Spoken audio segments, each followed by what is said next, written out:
On today's show, the Cavs looked dominant on Monday against the Phoenix Suns, and the best part about it for Cleveland, it started with defense. We'll talk about all that and Donovan Mitchell's scoring output going up on today's edition of Locked On Cavs.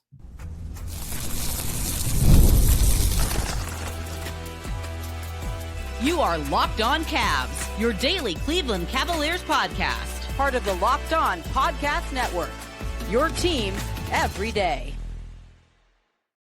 What's up, everybody? My name is Danny Cunningham. You might know me from my time covering the Cleveland Cavaliers, places like my Substack, The Inside Shot, Cleveland Magazine, 92.3 The Fan, and a number of other stops along the way. I want to say thank you to you for making Locked On Cavs your first listen today and every day. You can find the show anywhere you get your podcasts, Apple, Spotify, anywhere else. Drop us a 5-star rating. Leave us a nice review. Be a friend. Tell a friend about Locked On Cavs. Make sure you're subscribed. Make sure a friend is subscribed as well. And if you're watching the show on YouTube, do me a favor. Hit that thumbs up button for me. Click subscribe and hit that notification bell so you don't miss the latest Locked On Cavs content. A proud part of the Locked On Podcast Network, your team every day. Today's show, of course, sponsored by Prize Picks. Now's the perfect time to join. Download the app today and use code LOCKEDONNBA. That is LOCKEDON. NBA to get $50 instantly when you play your first $5 lineup. That's right. No need to win to get the bonus. It's guaranteed. Prize Picks, run your game. On Monday afternoon, Cleveland Cavaliers crushed the Phoenix Suns 118-92, and they did it with defense, right? We've seen the Cavs win several games in blowout fashion throughout the course of this year. But this was one that stood out to me for a number of reasons. One, the thing that I've been talking about since what happened last Thursday in Oklahoma City has been what? It's about how is the team going to respond to what happened? And we saw it particularly on Saturday night against Minnesota in that third quarter, where they held the Wolves, I believe, to just 19 points. It was the best quarter of defense the Cavs had played in quite some time. Well, that I felt like carried over to Monday because the Cavs won this game. Yeah, they scored 118 points. Thought they played well offensively. Donovan Mitchell certainly had a nice second half offensively. He scored 33 points. We'll talk about that coming up a little bit later on in the show. But the Cavs did this with defense. They did this by doing the little things right.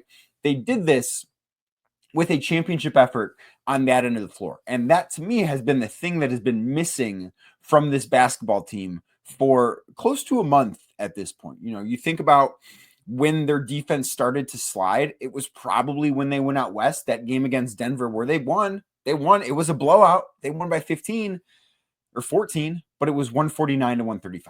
They won, but they didn't play good defense. They played exceptional offense in that game, but they didn't play good defense.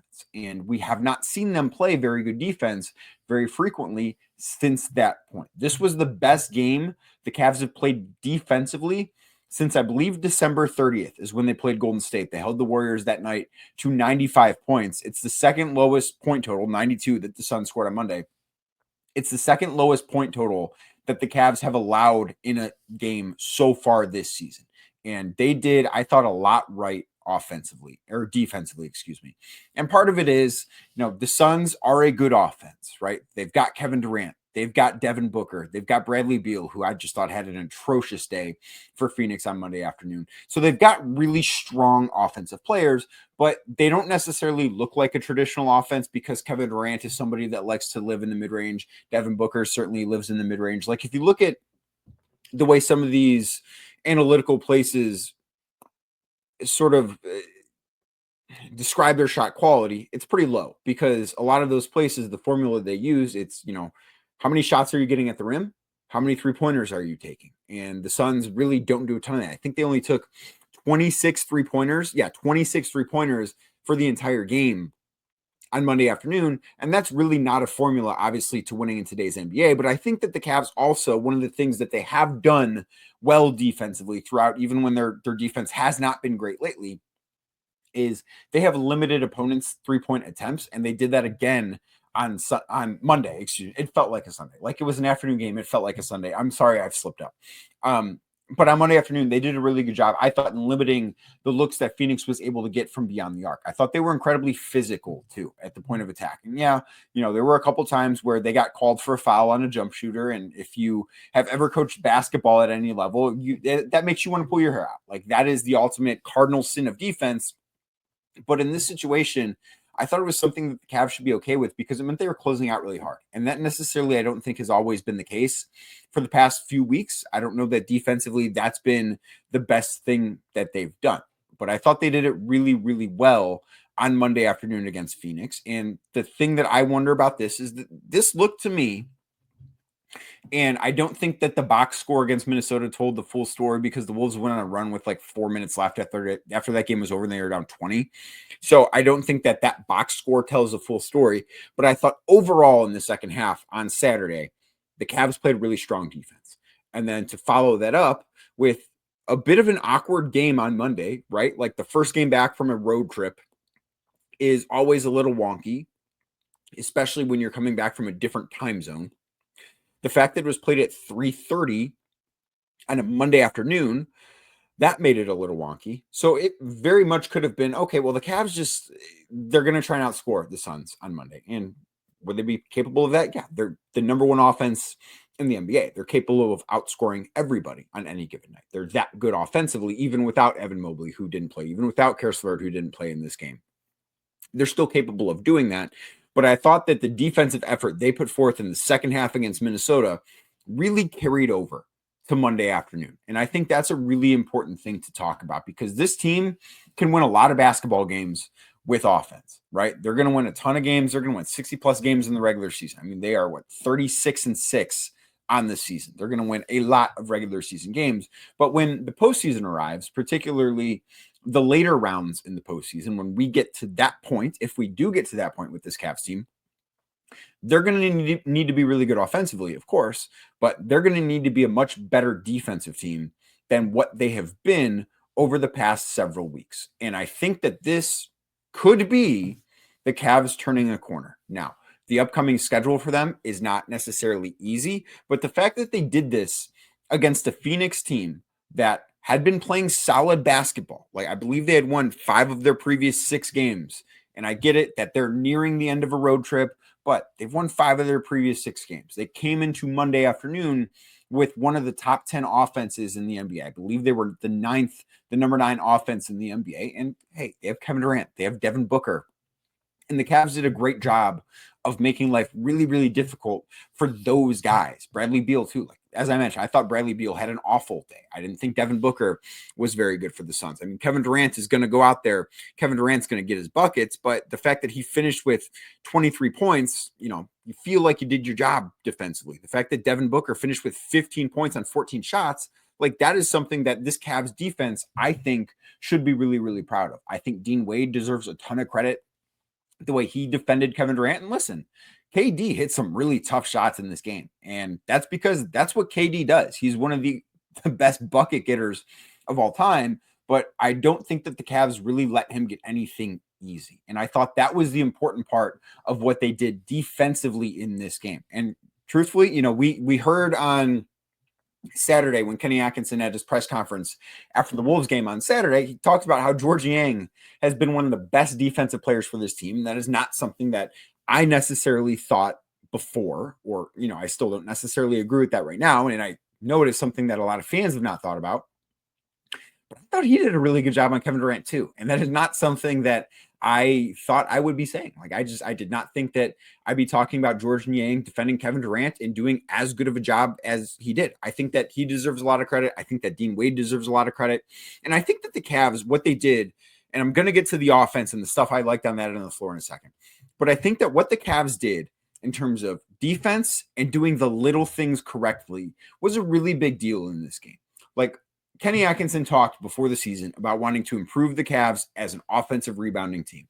In the first couple of months, they weren't necessarily all that great. And part of that too is they were hitting a ton of shots. Like, they were shooting over 50%, best offense in basketball. When you are just as good as they have been offensively, there are, of course, fewer opportunities for offensive rebounds because you're missing shots less. So you're not going to have, the chance to necessarily be at the top of the offensive rebound leaderboard. But the Cavs had 15 offensive rebounds on Monday afternoon. Phoenix had 1. That, to me, especially in a game that Evan Mobley does not play in, that's a really big deal. And I'm going to talk about some of the role players coming up a little bit later. Going to talk about Jaylon Tyson going to talk about Tristan Thompson because he was awesome in this game. But those guys, I think, made a really big difference for the Cavs. The Cavs had 23 second chance points.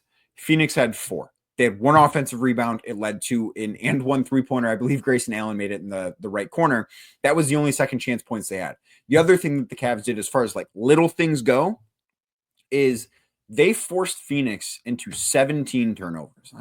Maybe force isn't the right word. Some of those were unforced turnovers, like the Suns threw an inbounds pass to nobody in the front court. But the Cavs only committed 9 turnovers. And if you look at what happened, what went wrong in that game against OKC last week, it was turning the ball over. And the Cavs have been much better about taking care of the basketball since. And I thought that was one of the better things that we saw from them offensively in this game on Monday afternoon. So I do think that, the best case scenario, I've talked about responding the right way to what happened in OKC. And so far, the Cavs have had 2 tests. And I think that this was a more impressive win than what happened certainly on Saturday in Minnesota. But I think that they've passed both of them. And I think that this could be a team where I think we're seeing some signs that this team could be trending in the right direction on the defensive end of the floor. Now, on the offensive end of the floor, no Evan Mobley meant that, of course, someone needed to pick up the scoring slack. Same thing happened on Saturday. We're going to talk about Donovan Mitchell cranking up the scoring next, right here on Locked On Cavs. Today's show is brought to you by FanDuel. From the first whistle to the final drive, FanDuel makes the NFL playoffs even more exciting. And right now, new customers can bet $5 and get $300 in bonus bets if you win your first bet. Yeah, that's right. $300 to keep the action going. We've got great games coming up this weekend. Who isn't excited for Kansas City and Buffalo in the playoffs again? And then in the NFC, I mean, who could have seen this coming? Philly, Washington? I did not have that on my bingo card. Philly opens up 5.5-point favorites at home over Washington. KC, 1.5-point favorite at home against Buffalo. That could be the game of the year. 1.5 points, Mahomes at home. I think I know where I'm leaning there. I don't know where you're leaning, but I think I know where I'm leaning there. And plus, what makes FanDuel so great is not just what I talked about there, but the fact that the FanDuel app is super easy to navigate. It is seamless. It's a great user interface. It is truly not just, it's one of my favorite apps on my phone. Regardless of what you do in the app, just the way it works, how user-friendly it is, it's awesome. And the variety of bets that FanDuel has to keep every game exciting. Plus, when you win, you do get paid instantly. You don't have to wait around for your winnings, whether you're betting on your favorite team. Unlike me, my favorite team didn't make the playoffs. Yours might have, though.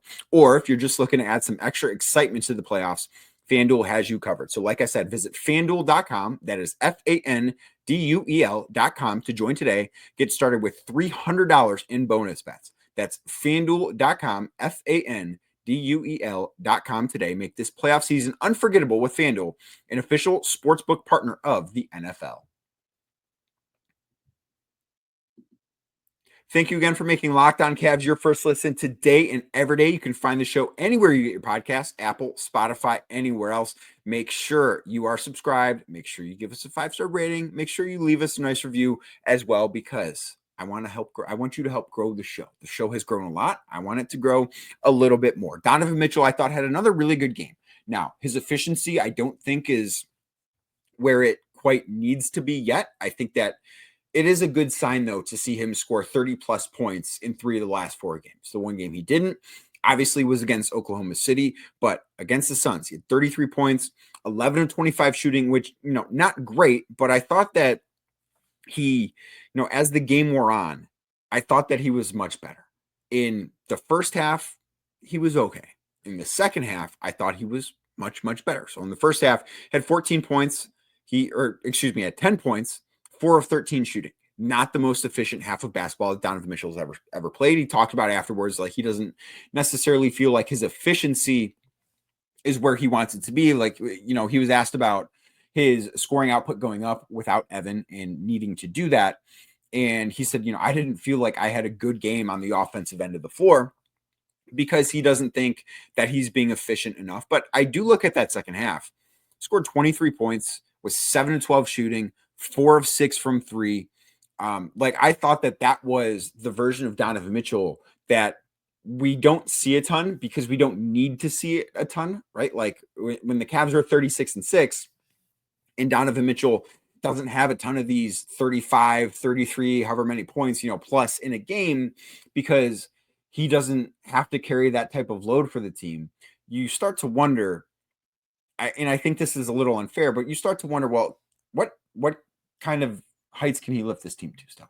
And I think that these last few games have been a nice reminder that when the Cavs need him to, he's able to do it. And I also think that these last few games, with what he's done in terms of his scoring output, the last 2 games in particular, with Evan Mobley not playing, I think it's showing how much of a step to the side or a step back that he has taken this year, so that Evan Mobley and Darius Garland can really showcase how good they are and really grow in their offensive roles and make the team a much more complete team than they have been in the past. Like if Evan Mobley plays in this game against the Suns on Monday afternoon, Donovan Mitchell probably doesn't score 33 points. He probably doesn't take 25 shots. We have not seen a ton of games where Donovan's volume in terms of shot attempts is that high, because it's not something that's necessary for him. It's not something that he needs to do for the Cavs to win every single night, but he senses when he does need to do it really well. I don't know that he necessarily needed to have this type of offensive performance on Monday, because the Cavs were so good defensively. When you hold a team like Phoenix to only 92 points, like if Donovan only scores 20 points in this game, the Cavs would have been fine, would not have looked as good, but the Cavs still would have found a way to win that game just because of how good they were playing defensively. But for them to get to where they want to go, they're going to need him to be able to do this in big spots. And I don't think Monday was some big spot. Like this wasn't a showcase game. This wasn't a measuring stick game. The Suns are 21-21 on the season. I don't think they're a team that is a championship contender by any stretch of the imagination. I think the vibes there are actually kind of bad right now, but they're still a really talented team. And the fact that he was able to take this team offensively to where they needed to be, I think that's a really good sign for what he's going to be able to do when these moments get a little bit more tense, right? When these moments become bigger moments, when the lights become brighter, Donovan Mitchell is still capable of doing this on a regular basis. He showed us that in the last week or so. Before Tuesday against Indiana in Indianapolis, he hadn't scored 30 points in a game in 2025. Now he's done it in 3 games in the last week. And I think that's just a really good indicator of, okay, Donovan Mitchell is still that guy offensively. Like we don't need to doubt him. I think the efficiency needs to improve, but it's still there. I also will say, I thought Darius Garland had a pretty good game on Monday afternoon. 16 points, didn't light up the box score, but I thought that everything he got offensively came in a really good flow of the offense. I think that his 3-point shot selection, and of course, he only played 24, 25 minutes, like somewhere in between those 2 numbers. I don't have how many seconds he played past 24 minutes, but everything that he got was in the flow of the offense. And I think that he is playing really the best basketball that we've seen Darius Garland play. He doesn't need to carry this team the way that he had the year he made the All-Star team. But it's hard for me to watch him play basketball and think anything other than, man, this guy's an all-star. Like he is doing it night in and night out. He's been so consistent for this Cavs team too, in a way that I think they've really needed, right? Like he's been such a steady hand for this team offensively that he's as big of a reason as anybody else as to why the Cavs are the best offense in basketball.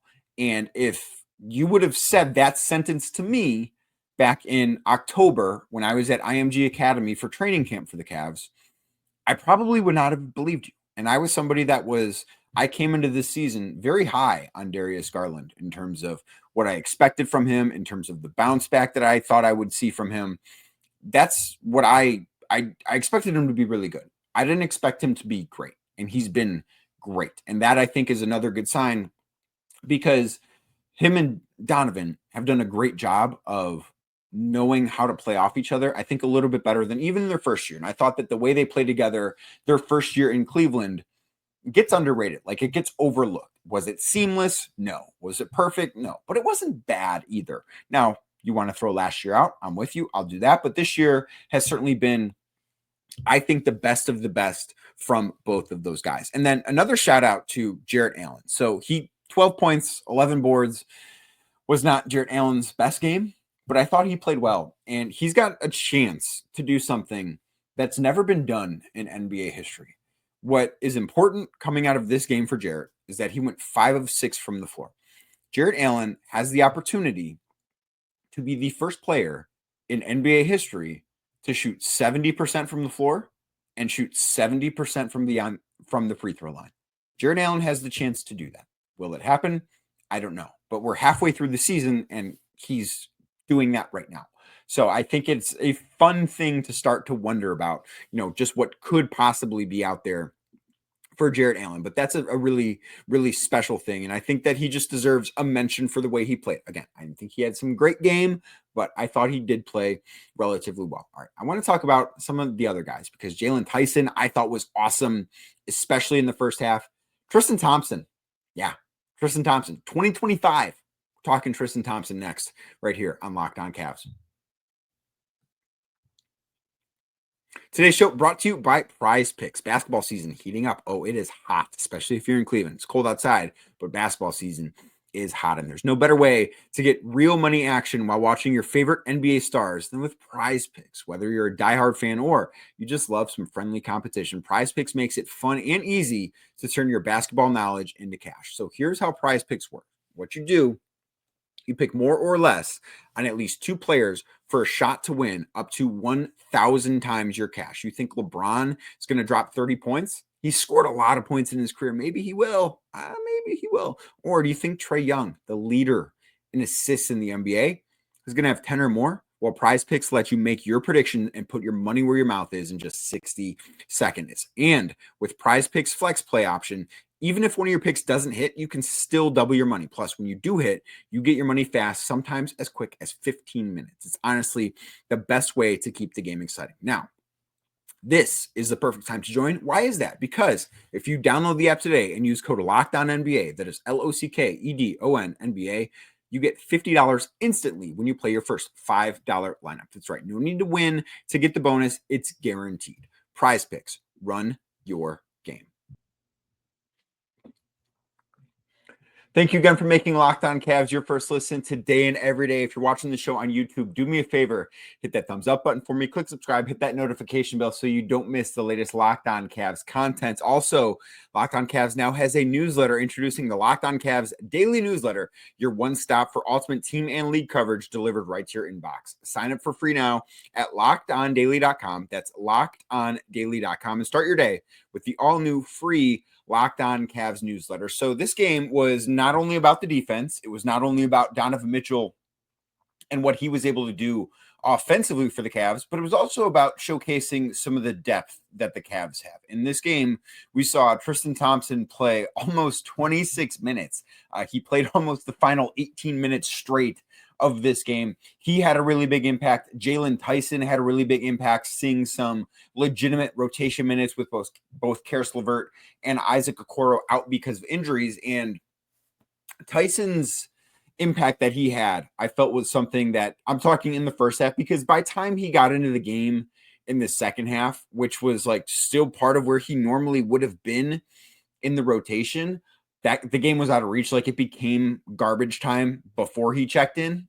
I don't think it's something as if he would not have played had it been a closer game. I think he would have played in that same spot. It's just that, the Cavs are by like 25 when that moment ultimately came.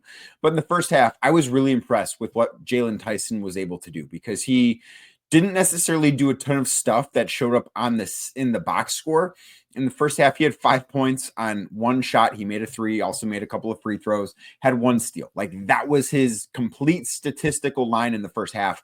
But I don't think that even begins to say exactly what Tyson's impact was. I thought he was really good defensively. I thought he brought a ton of energy. It felt like he didn't have an offensive rebound, but he is somebody that I do think when he's in the game, and this is something I can look up at some point here, but it feels like the offensive rebounding rate for the Cavs is a little bit higher when he's on the floor because of some of the havoc that he creates. Like there was one play, he didn't get credit for an offensive rebound, but he put enough pressure on Phoenix trying to go up and get the rebound himself that the Suns were unable to corral it, and the Cavs got the ball out of bounds. And that goes as a team rebound. It's not a rebound for Jaylon Tyson, but that's the type of play that Jaylon Tyson has a legitimate impact on. And I thought we saw that over and over and over again on Monday afternoon. I was really impressed with the way he played. And I don't know the extent of Karis LeVert's wrist injury. We obviously don't know the full extent of Isaac Okoro's shoulder injury. Kenny Atkinson was asked about that before the game. He made it sound like, they kind of want to wait for him to get back to 100%. And it's a little tricky because it's his shooting shoulder. Obviously, he already missed around 3 weeks with it, came back, was not very effective shooting the basketball. And now I don't know if there was something he did that re-aggravated it or anything like that, but he has not been great since coming back. So I do think that this one might take a little bit of time. Jaylon Tyson is capable of filling a role, though. If the Cavs need him to be in the rotation, and I know that this is a team that is very high on who Jaylon can be as an NBA player, even if he's not part of the everyday rotation or like a pseudo playoff rotation quite yet, the Cavs still have high hopes for who he's going to be.